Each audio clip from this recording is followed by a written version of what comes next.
Marie, aujourd'hui on se retrouve dans une nouvelle vidéo, une journée avec, et aujourd'hui c'est le Dermacol que je vais tester.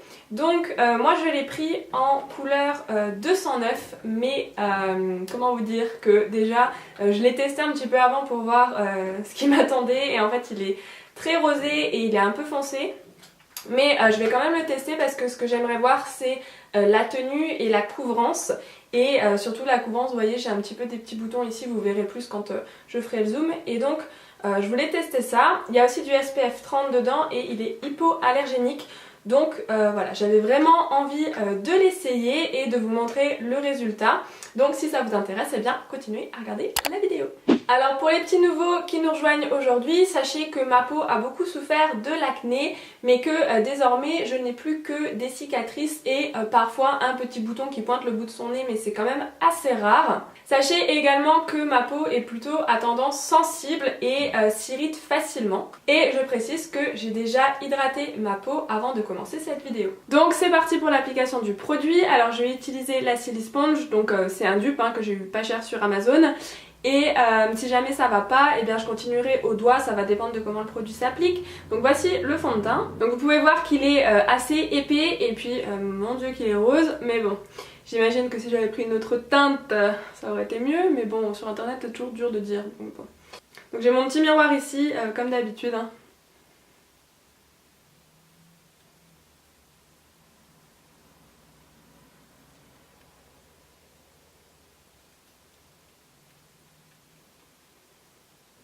Ah oui, la couvrance elle est ouf quand même. Alors à première vue, il n'y a vraiment pas besoin de beaucoup de produits pour couvrir toute une zone. J'avais un peu peur qu'il soit trop sec, mais apparemment c'est pas mal. Bon, la couleur pour l'instant me dérange pas trop finalement, mais bon c'est vrai que les sous-tons rosés moi... Alors vous voyez ici j'ai des petits bibis qu'on va voir, je vais me rapprocher un peu et on va voir ce que ça donne.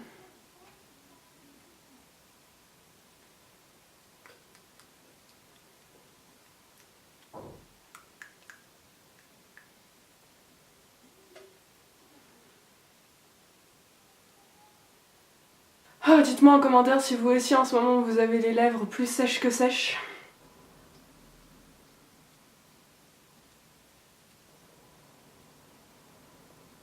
À première vue, si vous avez la peau sèche, je vous déconseille. La chaleur du doigt va sûrement aider le produit à s'étaler. J'ai également envie de vous dire que j'ai pas l'impression d'avoir quelque chose sur ma peau. Malgré la couvrance, je dois vous dire que il a l'air très léger. J'ai l'impression qu'il marque les zones, donc si vous avez la peau sèche, c'est peut-être pas forcément le bon choix. Bon, sur la couleur, je suis mitigée, je vous voyez peut-être pas la caméra, mais bon, je suis quand même plus rosée ici que ici. Ah, c'est pas mal du tout.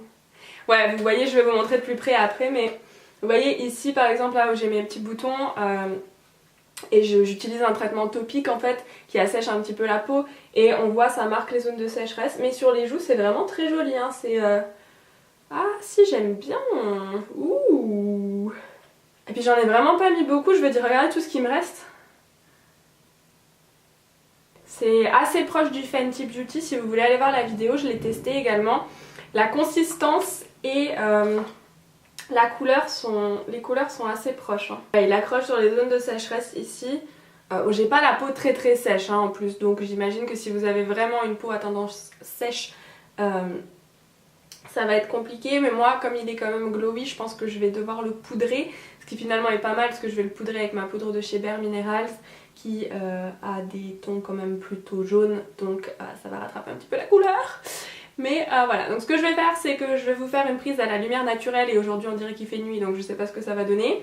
Et puis je vous tiens au courant pendant la journée de l'évolution du fond de teint en espérant que ce soit bien parce que je l'aime beaucoup. Et puis n'oubliez pas que souvent, pratiquement tout le temps d'ailleurs, je vous mets en description mon avis après quelques jours parce que parfois il faut quelques jours avant de voir des boutons apparaître à cause d'un fond de teint. Donc je vous laisse souvent mon avis en vous disant j'ai pas eu de boutons ou j'ai eu la peau très sèche juste après ou très irritée pour que vous puissiez aussi avoir cet aspect là de l'après et pas seulement de la journée parce qu'en une journée bon on peut dire sur le fond de teint mais on peut pas forcément dire sur les effets du fond de teint sur notre peau. Donc je vous mets toujours ça juste en haut de la boîte de description.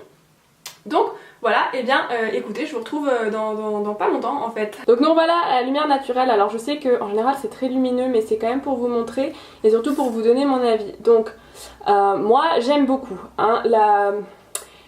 L'application était facile, il s'étale très bien, il y a besoin de pas beaucoup de produits. La couleur me dérange un peu. Je suis plus rose ici que là, hein, carrément comme je vous ai dit. Mais je pense qu'à coup de bronzer et de poudre ça peut se récupérer parce que j'ai déjà eu des fonds de teint avec une différence beaucoup plus importante que ça, donc ça devrait le faire. Il marque légèrement les zones de sécheresse, mais moi j'ai une peau qui fait évoluer le fond de teint pendant la journée et en général le fond de teint devient plus glowy après l'application et s'imprègne un petit peu de la texture et de l'humidité on va dire de ma peau et devient plus jolie. Donc avec un peu de bol ça va s'atténuer. C'est rare que ça marque de plus en plus suivant quand même la dose de poudre que je mets. Donc actuellement il est 11h30 et donc je pense que je vais porter le fond de teint jusqu'à 7-8h, donc ça vous donnera quand même une période assez grande pour pouvoir juger avec moi de la tenue du fond de teint. Hello les amis, donc on se retrouve pour un nouveau check-up. Alors au niveau de la couleur, tout ça, bon j'ai fait mes sourcils, j'ai fait le bronzer, ça va. Mais ce qui me dérange c'est que ça commence en fait à faire, à marquer en fait un petit peu les zones de sécheresse. Vous savez ça... Ah, j'aime pas quand ça fait ça moi, ça m'embête tellement parce que sur le front vraiment il tient vraiment bien, ça fait très joli et sur les joues aussi, mais c'est vraiment ici et là où j'avais un petit peu la peau sèche en fait, bah ça se voit. Alors c'est pas flagrant mais effectivement je pense que c'est un fond de teint qui a peut-être pas besoin d'être poudré puisque je trouve que avec la poudre en fait ça a amplifié l'effet. Alors je sais pas si vous allez voir à la caméra ici.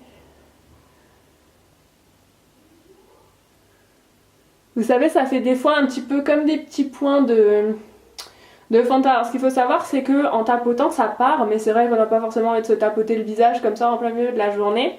Là il est 5h presque, donc ça va faire environ on va dire 5h, 5h30 que je porte le fond de teint. Et bon voilà, je trouve que quand même la couvrance n'a pas bougé, je brille pas, enfin voilà, c'est un fond de teint quand même qui tient, ça c'est sûr, qui tient et qui est couvrant.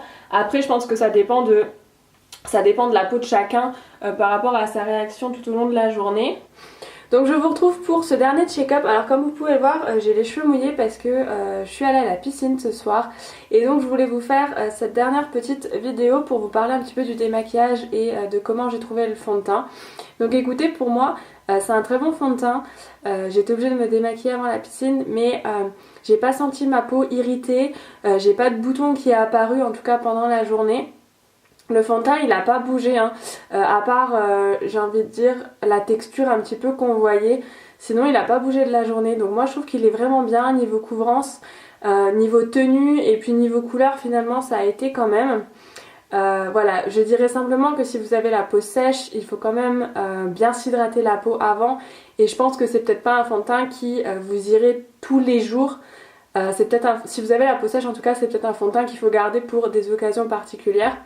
Mais voilà, sinon je vous le conseille, pour moi il est vraiment bien, il est pas très cher par rapport à la Fenty Beauty, c'est vrai que le prix est quand même pas le même, donc je vous encourage vraiment, si jamais vous voulez un fond de teint couvrant, hein, vous n'êtes pas du tout obligé de l'acheter, mais si c'est quelque chose que vous recherchez, plutôt vous penchez sur le Dermacol que sur le Fenty Beauty parce que niveau prix voilà ça peut être plus intéressant, surtout si c'est un fond de teint que vous allez porter seulement occasionnellement.